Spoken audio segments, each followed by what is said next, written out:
I'm Rachel Wilding, and today's episode is one that so many parents, educators, and school leaders will relate to because we're talking about something that impacts everything, yet is often overlooked: sleep.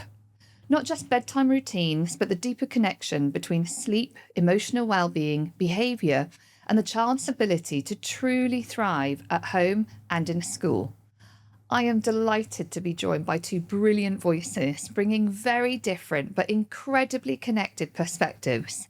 First, Anna Baker, widely known as the celebrity baby whisperer, who has supported families all around the world with a gentle, realistic approach to children's sleep and well-being.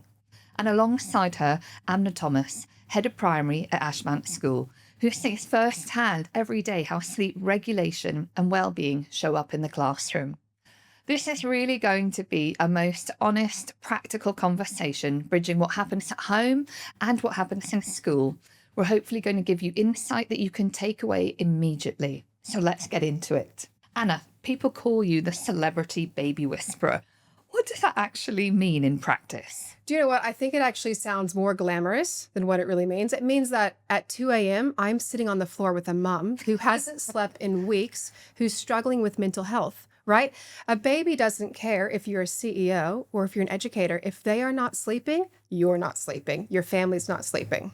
And I suppose, why has sleep become such a hot topic? Why has it become almost, it feels like harder?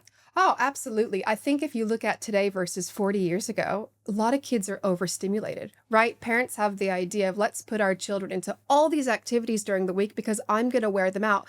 But it actually has the opposite effect where they get so tired, they get overstimulated, and they don't know how to regulate. So how are they going to go to sleep? It's such a good point. And honestly, my brain goes all the way back to when my boys were little, and sleep really it was the make or break of you. Talk to me how you got into this. How did this journey begin for you? So I used to live in the US, and about 17 years ago, I got a call from Russell Crowe. Well, that's a name that we all recognize. Yes. Well, you know what's funny is I didn't. Oh, okay. I got a call from his PR company. They're like, look, Russell Crowe's looking for a nanny. And I was like, oof, who's that? Take out the iPhone. Google's your best friend, right? Flew to LA, had an interview, loved it. And I ended up flying back to Australia with him. And I was with him for about 4 years. And when I finished, I realized in Australia that sleep was such a hot topic because parents were having day nannies, and I would show up and I would do work and they'd say, oh, I didn't sleep last night. Well, why? Like, it's 7 a.m. And then I realized that there was need for night support. And it wasn't just about finding any nanny. It's finding a consultant to teach your child to sleep. You can have a nanny put your child back to sleep 4 times. But what happens? They're not sleeping. They're going to school. And you're expecting them to learn and regulate when they just had a night of broken sleep. And so fast forward to now, what's one myth about children's sleep that you wish you would just be able to cast a magic wand and take away? No, I get asked this all the time. Parents have this perception that, oh, my child is low sleep needs. Or if they wake up at 4 a.m., that's just their new schedule, but it's not true. You have to practice putting them to sleep. It's like a kid tying it. So you have a small amount of time to teach your child the gift of sleep. Right? A kid's not going to learn how to tie their shoe in one day. No. It's the same as sleep. You keep practicing and practicing.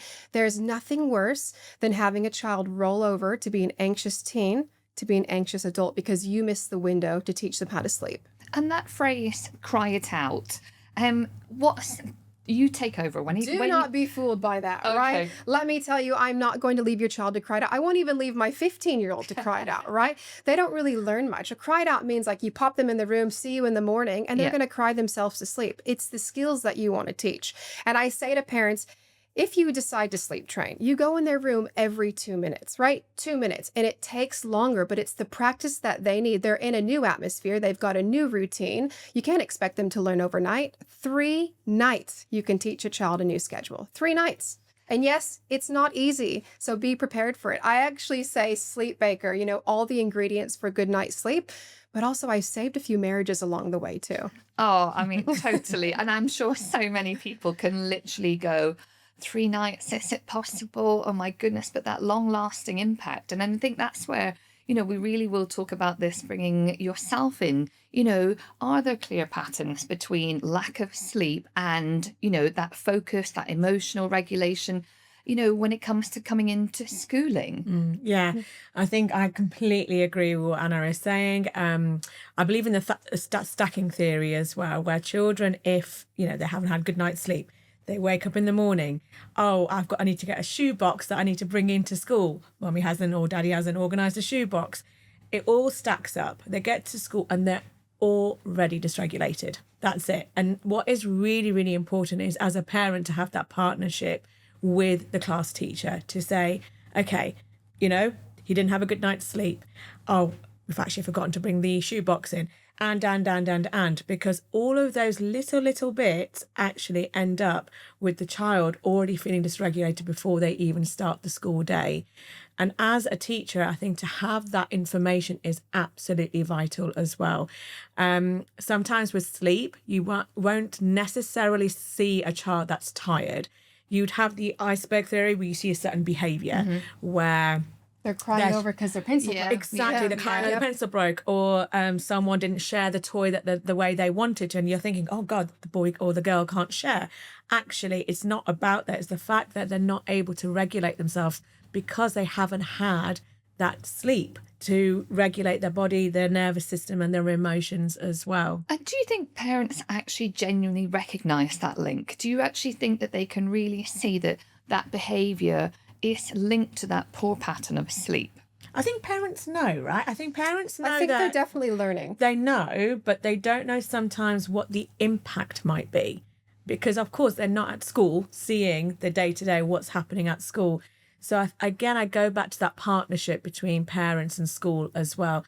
And the school having a role to play in educating parents in some shape or form in regards to how sleep can actually deprive those higher order thinking skills. We talk about Maslow's hierarchy of needs, where sleep is essential, safety, that sense of belonging, in order to have those higher order thinking skills, which is Bloom's taxonomy. So in order for the children to bloom, they need to Maslow. Yeah.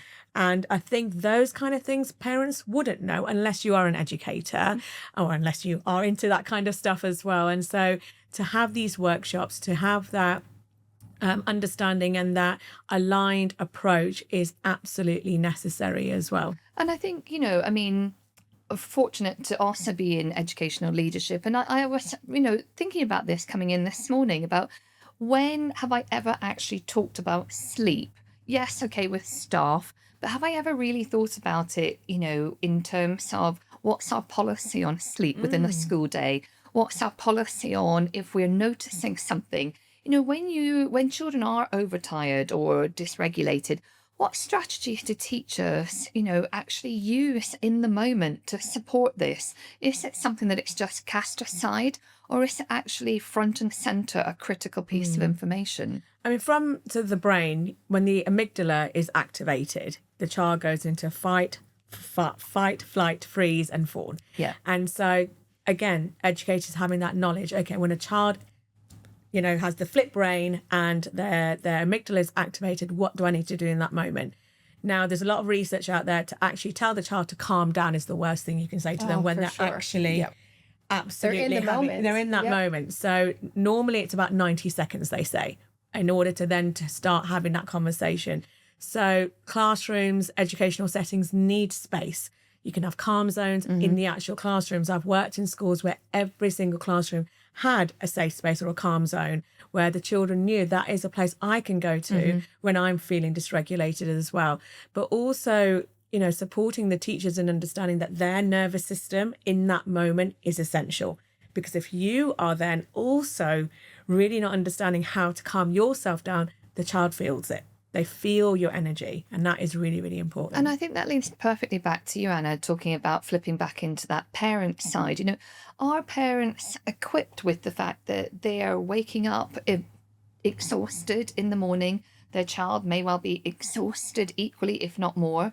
Are they equipped with what do they do now? Do they, what happens and how would you sort of suggest they move forward when they find themselves in that place. Yeah, absolutely. I feel that educators have so much pressure on them, right? Because if you think about it, sleep happens at home. Yeah. It doesn't happen at school. No. Sleep happens at home. And I think that if parents aren't putting in the effort to sleep, they just drop their kids off at school. They're paying for their school. They're paying for the kids to have the best education. They want to have beautiful kids. They want to learn how to speak. But if they aren't sleeping, how can educators do their job 100%? Whereas nowadays, we're so lucky that your educators are informed about healthy sleep and that, you know, they're equipped for it, right? You get kids who mock the signs of ADHD because they're so tired and then they're labeled as naughty kids. But at the end of the day, the core foundation is not sleeping. And I find that parents need the confidence to be like, no, it's okay to put your child to bed earlier. Yes. It's okay to tell your child no. It's okay for your child to be bored. That is the biggest factor I realized at Sleep Baker, that a parent called me one day and said, oh, I tried wearing Emily out and, you know, I've done A, B, C, D. That's like the worst thing you could do. It is okay for your child to be bored. That is where their creative side pops out. Absolutely. Absolutely. So, and that's the difference from now and 20 years ago. Totally. And I mean, we've talked so often about, you know, where were the times where children thrived with a cardboard box? Yeah, You know, where they're Exactly. actually just amusing themselves, where they're not having such a timetabled, regulated day. And then the sleep did seem to be better, you know. What about when parents just give in to sleep? You know, this is something that I was very guilty of as a mum, working mum. And, you know, they'd nod off in the car and you're like, oh, this is going to create a nightmare, but I'm just not going to deal with it now. That is such a good point. I have to go back to COVID. Okay, so in Australia, we get a lot of our emails between 2 and 4 a.m. Obviously, parents are Googling, my child isn't sleeping. But what's really interesting is we were getting the older kids between 2 and 8, that during COVID, they were waking up, parents had meetings. So you know what parents were giving them? The iPad.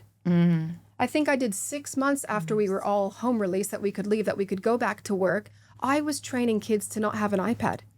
It sounds so silly. I couldn't believe I said to the dad, so at night your child wakes up at 4, I give them the iPad so we can go back to sleep. Because if they're not sleeping, parents are making mistakes at work that cost them money. Yes. Right? But like I said, you've got this short window. And I was recently saying to a client that years ago with my parents were both teachers as well. So my standards were set really high with them. If I got a bad mark, they were like, well, why didn't you study? You know? Whereas I also got one-on-one attention with my parents. Whereas nowadays, and I'm guilty of it, I'll be speaking to my kids, but I'll also be ordering groceries online as well. So you're not fully giving your child 110% of your time. So I'm guilty of that. So if I can admit it, think of how many kids are getting the iPad or they're doing extra activities because parents are too scared to let their children get bored. Yeah, no, I agree totally. And I mean, are schools doing enough to address that, do you think? You know, I mean, we're all, you know, promoting the extracurricular and promoting this, that, and the other. I mean, do we actually promote just having quiet time at home? I think with the fact that KHDA, ADEC, recognising well-being as being a fundamental element of school life is great. You know, all these frameworks coming out and supporting schools in recognising how we can ensure that that is pivotal before anything else happens. Because as we all know, if well-being is not intact and it's not the foundation, you're not going to get any learning done. No, you're not. agreed. You're not. Yeah. And so a lot of schools are recognising this, which is great. And, you know, again, I've been in schools where they're doing things like trauma-informed practices. They're doing things about creating workshops and those connections with parents as well. However, what the struggle is sometimes you're preaching to the choir. You get the parents that are coming that are already doing actually a decent enough job, but they're the ones coming because they want to hear more about it and hear the science behind it or hear the research. So the challenge I guess schools get is how do we get that reach to all the parents as well? And that is a challenge that schools are currently facing. And I guess it's one of those things that if you can always reach 1 or 2 parents at least, it's word of mouth as well, that I attended this amazing workshop. It's a domino effect. It is a domino effect. But again, I go back to the expat mentality as well. I mean, I've got 2 small children, nearly 6, nearly 9, and we're all by ourselves. We've got no family here. We haven't got that, you know, village to raise our children as well. And I always say schools are that village. Correct. And it's really, really important that we see ourselves as almost, you know, that we are the ones together that can holistically develop that child as well. And I think you're right, that whole community feel, particularly when you're living outside of your home country. And, you know, we were always like, you can pick more up about how a parent and a child is doing at the school gate, watching them walk from the car or across the pavement into the school. You can pick up if they're a little bit fraught, or if, you know, somebody's going, let's just get on with the day. And, you know, it is about that support. And I suppose, again, coming back to you, Anna, that it's not just about the child's sleep, it's about the family dynamic, absolutely. right? That sleep deprivation turns into mental health. And there are sometimes no warning signs. It goes so quickly. I see we work with a lot of 8-year-olds, and people are like, 8-year-olds, how is that possible? If you have an 8-year-old that can't independently sleep and you're sitting on their bed for 2 hours, it means that, you know, mom and dad are losing time together, and that your child can't independently sleep. And then you do school drop off and that child doesn't want to go to school. They get really, really anxious. And I do see that goes hand in hand. So, you know, at the end of the day, the more that school can preach to the kids of how important sleep is, they're going to recognize that. No, I agree too. I mean, Amna, do you agree with that? 100%. And I think having a wellbeing curriculum that, again, really looks at the brain, really looks at how sleep affects self-confidence, self-esteem is essential as well. And students to recognize that, but in the language that they understand as well. For a 3-year-old to understand that, as also a 14-year-old to understand that. And I think having that vertical articulation of those concepts of sleep and healthy eating, balanced diet, all of that kind of stuff that we talk about constantly is essential in schools as well, because at the end of the day, to have the child understand it will hopefully then get the parents buy-in as well. Because if the child is understanding, actually, yes, I do need to go to sleep because I will feel better in the morning, that's half the battle done for parents, I think. 100%. And actually, that's my next question. You know, what would you say, both from your side and from yours, what's the best way to do drop off in the morning, you know, or that morning routine, whether it's been a bad night's sleep or a good night's sleep? What should a parent be saying to a child? Obviously, a baby is slightly different in how they would comfort. But if we're sort of going back into that school age, and then we'll come back to the baby age, do you reinforce good practice with that child? Do you, you know, how do you counsel our child after a poor night's sleep? And then I suppose, Hannah, will come to you on that same thing.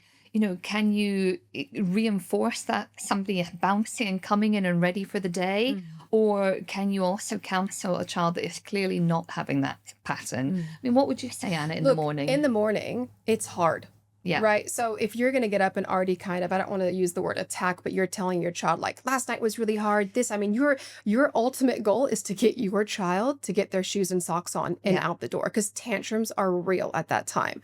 So I guess it's about being consistent. Even if they have a bad night's sleep, push through it. Yeah. Get them ready. I mean, there are many times that even myself as a child, I went to daycare and I wasn't even matching. I was lucky enough to have shoes on because I had a tantrum, right?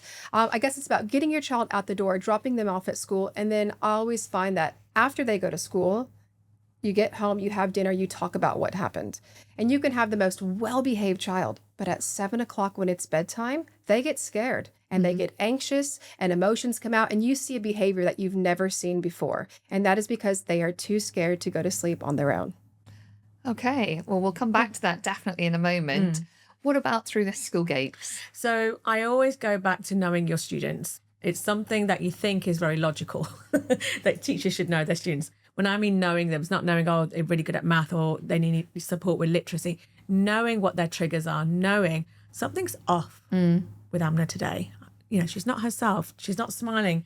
I can see that there's an energy that's off. If you know your students, you already know, I need to support them probably today. There's something going on. And again, not in that moment, as soon as they've walked through the door, because you want to make that connection. How are you doing? Get the information you might need through questioning, but not supporting them straight away, because they might have just come in from a very busy, you know, morning drop-off routine where quickly get everything together. But then at the same time, when you catch a moment in the day where it's quiet and you're able to connect with them again and say, what can I do to support you, if they're old enough to articulate that. And kids are actually really honest. Sometimes too honest. You know? Sometimes it's like, you know, I didn't go to sleep because of X, Y, and Z. But I think also if you have a teacher that has connected with students, they will be honest. They will be okay to be vulnerable and to feel that they are safe in the environment that they are with their teachers. And so I think I know that when we have that connection, that correction can come as well with the behaviours, whatever might come from the lack of sleep.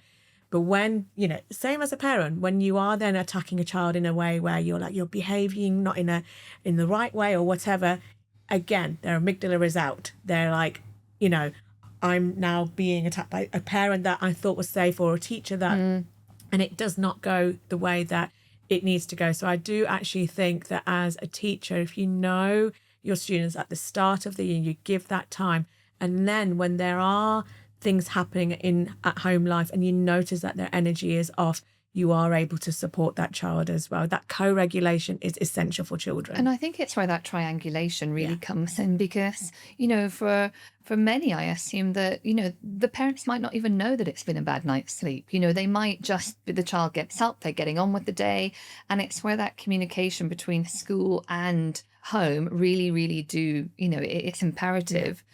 Going back before they can actually tell you that it's been a bad night's sleep, again, communication between parents and sleep must be critical. Getting, for sure. You know, obviously we have different situations within a home life, whether single parents or married, etc., or co-parenting, wider family being in the building. Obviously in our region, we have additional adults helping in the home. That communication's got to be critical, surely, around getting sleep right. Yeah. And look, I think this is where I have my love-hate relationship with technology. Again, you're Googling all these methods. And if one doesn't work, you try the other one. If that doesn't work, you try the other one. Your mother-in-law gives you too much input. You don't really know where to go, right? So I think it's finding one method. And I'll tell you a little secret, because I hear this Always all love the it. time. I'll go to somebody's house and they're like, wow, you did this for 90 minutes? I was like, what do you mean? They're like, I would have stopped after 15. Again, how do you expect your 4-year-old to learn to tie their shoes in 15 minutes? And if this was so easy, I wouldn't have a job, right? But I want to touch back, you know, about a child going to school. I worked with a private school in Australia, and this was like the most beautiful outcome. I didn't expect it, but one of the teachers at the schools realized who I was, that, you know, what Sleep Baker was about. And one of her little kindy kids came to school and she said, I don't want to go home today because I have a strange lady coming into my house. And the teacher was like, oh, of course. Her eyes were like, who's coming to your house, right? And after she said, oh, a lady in purple's coming, I met her on Zoom, and the lady realized it was Sleep Baker. So she was able to then say, hey, wait a minute. This lady's going to teach you how to sleep on your own. This lady's going to tell you that you don't have to be scared at night. And so when I came that night of it, she still got scared, but she goes, my teacher knows you. And you know what? That was so beautiful that she had that support at school. Yeah. And then I would say to her, okay, now you tell your teacher tomorrow that you learned this. I mean, there are still tears, right? Even if you have a baby who's 6 months plus and a parent rings me and they're like, look, I don't want any crying. I'm not the right person for you. Yeah. Your child is going to cry because that's their form of communication. And that's the real misconception behind sleep training. I'm educating parents to tell them, we're not going to let your child cry it out, but they are going to cry. Yeah. Yeah. And I think that is, you know, it's that assumption when you, I mean, I still remember it to this day where we kind of left the hospital for the first time with our eldest, clicked in the car seat, and we're sat there in the car going, really going to leave? What do we do We're now? really going to leave And with you've, this? you've read everything, right? Like, You've read everything. I've read, Yeah. I've been in school, you know, I was fortunate that my parents actually, you know, lived in Dubai at the time, but it was almost that total, you know, fear that you're like, It's the what unknown. on earth are we, Yeah. and what happens? Yeah. And then it's the blame game can happen. Yep. You know, and I suppose it really for everything in life comes down to communication. But I picked up on your that saying of not doing enough in terms of length of time. And I think, as we've said, you know, 20 years ago, sleep might have been different. That grit and determination in everyday lifestyle has definitely evolved as well. And so it's such a quick fix, isn't it? It's that expectation on demand. And so it doesn't surprise me that parents would be like, 90 minutes? Yeah. Yeah. And that perseverance actually is a skill that children need to learn as well. 100%. That we need to keep persevering. Can't just give up on things. So actually role modeling that is important. And I mean, like I said, I've got 2 children, nearly 6, nearly 9, chalk and cheese. My daughter did not actually sleep through the night, and you're going to shiver at this, Anna, and I apologise, but until she We was listen and we don't judge. exactly. Until she was 18 months old. Yeah. 18 months old. I did not get a full night's sleep. My son, on the other hand, 4 months old. Now, did I do anything different? Probably, because my son was the second child and I kind of knew, okay, how this is going to go. And at the same time, two children can be so different. And that's like that one approach and that one size fits all is not a thing, I don't think, in my opinion. I think stripping back the fear factor of it. I mean, I was fortunate to be have my first with, my best friend. She was pregnant, had her son a month later. The sleep patterns of our children were significantly different. Mine didn't. Hers did. But it was almost a feeling of shame that I was getting it wrong and, didn't want to even admit to my mum that, Kieran was not sleeping through the night. I was not coping, but I wanted to be this sprightly new mum going, everything's rosy. I mean, do you find that when you actually get involved with a family that there are many layers to this sleep support? Absolutely. It's not just about sleep. No. Right. And I'll touch on gentle parenting. I mean, I don't want to get in trouble with this, but I do find these days parents are too scared to tell their kids no. Yeah. Right. And I think one lady said to me, I don't let my child cry.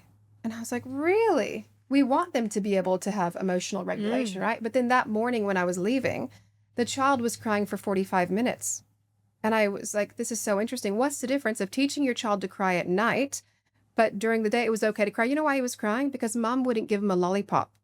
And she was like, you're not going to win this battle. And I was like, lady, let's put the same effort into nighttime. Yeah. Right? But parenting is hard these days. I think we're too scared to tell our kids no. Technology plays a huge role. I mean, I remember I thought, like, I took my kid's phone at 15. I was like, look, you're grounded. I took his phone. And then you know what? I panicked because he didn't come home from school on time and I couldn't track him. And I actually gave myself anxiety. So it's like you try to put those boundaries in. Yeah. And so I just say to parents to keep it really, really simple. Yeah. You want your child sleeping, put in the hard effort because, again, you don't want to have anxious teenagers. No. I think boundaries is so essential. And that's again, going into school life. If the children don't have boundaries at home, we see it happening at school as well. 100%. And then we find out slowly but surely, it's because they get everything they want whenever they want at home. So of course, when we've got routines and structures and expectations at school, they find it hard to follow as well. So supporting parents with understanding what we mean by boundaries is also really, really important. And earlier, Anna and I were talking about the instant gratification that children have these days as well. Everything is at their fingertips. You know, when we were younger, I had to wait until my favourite song came on the radio. Let's record. Mixtape. Exactly. Or when the lights came on outside, you knew it was time to get home. If you were late, you had your head down, and there was no excuse that would get past your parents. No. You were scared. Kids are not scared of parents these days. No. And I think there's boundaries because they get everything on their, the fingertips and whenever they need anything. And so how can we support in ensuring that actually having those boundaries, even if it's something like, okay, in 10 minutes, we're going to close the TV, it's going to be time for bedtime or whatever, because we start with those small routines at home that can have a really, really big impact as well. And look, I'm guilty of it. I'm a working one myself. Sometimes like, okay, another 10 minutes, we'll be okay. Whilst I finish off this email or whatever. And at that same time, I know when that bedtime routine happened, it's a ritual almost for us. Yeah. Literally, it's copy and paste every day at home for us. And sometimes it's my husband or myself and sometimes the nanny that helps out with the bedtime routine. But that bedtime routine is literally the same every single night because, again, it's expected for the children. Okay, we're going to do our bath. We're going to have our brush teeth, and then put our pajamas on, have a bedtime routine. Sometimes my son likes his feet massaged or his hands massaged. So having those little routines and rituals, I think, just supports that child in understanding what's coming next. Because again, when it is unexpected, I think that's when the children also go, well, what's happening now? I don't know what's happening. So I don't know if you agree with that routine. No, absolutely. But I mean, I see when I go into parents' houses, right? I arrive at 6:30 at night and the kid's sitting on the iPad. Again, my love-hate, right? At least an hour before bed, get rid of it. I understand that, you have it for school. Yeah. But then when your child can't follow a two-step, authority, like what do? It's, teeth, pajamas, and they can't regulate. They're so upset and emotional. They want to watch the last 5 minutes.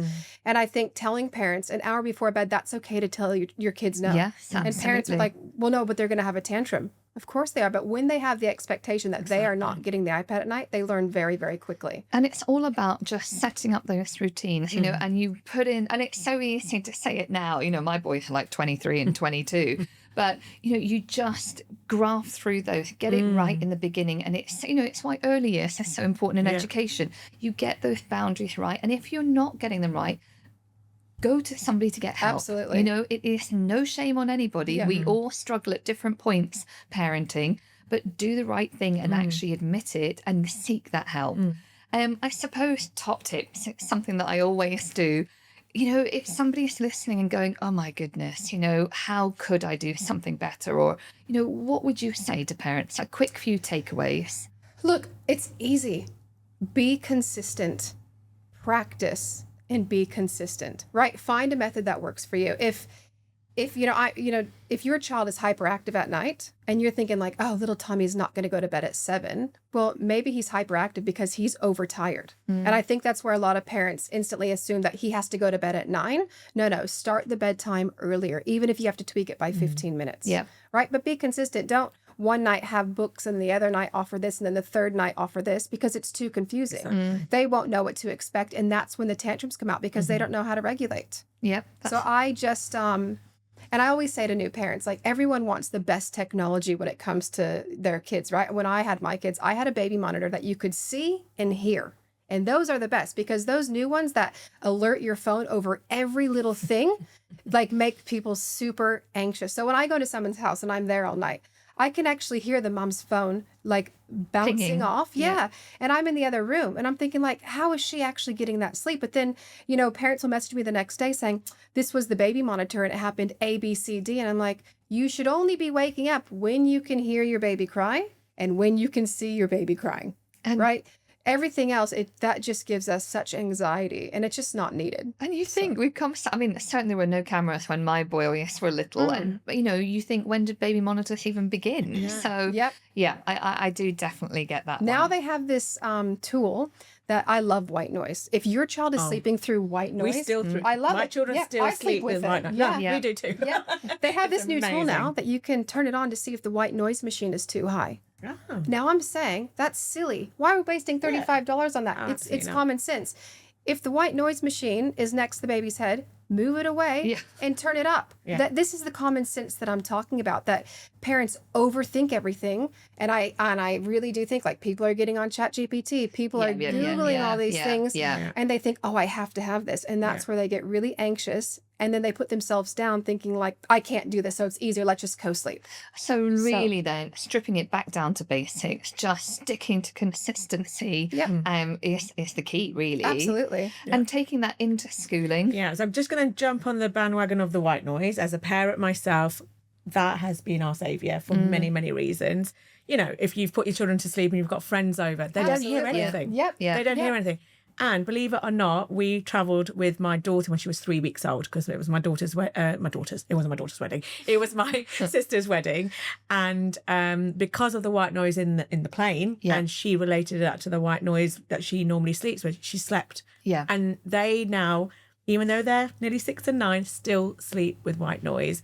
And we sometimes, when we're struggling, we put the white noise on absolutely. and we sleep. So I want to jump on that one, because I think that is a top tip. But again, to look at- consistency, right? And It's to all look about into a that. good white noise machine, and they still have the same one since Yeah. they were babies. Yep. So it's Yeah. still really, really cute. And on you know, the people on the side. plane are not going to care about white noise. They don't want to listen to crying. Exactly No. that. You know, Totally, so exactly anything that. works. Yeah, So and, you know, that- parents are like, oh, what if they get addicted to white noise? I would rather have them sleeping. Yeah. I don't even care about the white noise. And honestly, it's Agreed. been a saviour for us as a parent. But again, going back to schools, the partnership. Yes. Top tip for parents: get to know your teachers, build that strong relationship, that positive relationship where you can be vulnerable and you can say, even this morning, my daughter did have a little bit of a meltdown over swimming, for example, because she didn't want to go swimming and she was coughing and doing the fake coughing. And I was like, so I messaged the teacher, who I've got a really good relationship with, said, just keep an eye out on her. She was really, really upset. She doesn't want to go swimming. And I felt like I can do that because I've got that relationship with that teacher. So my top tip to parents would be, build that positive relationship with your teachers.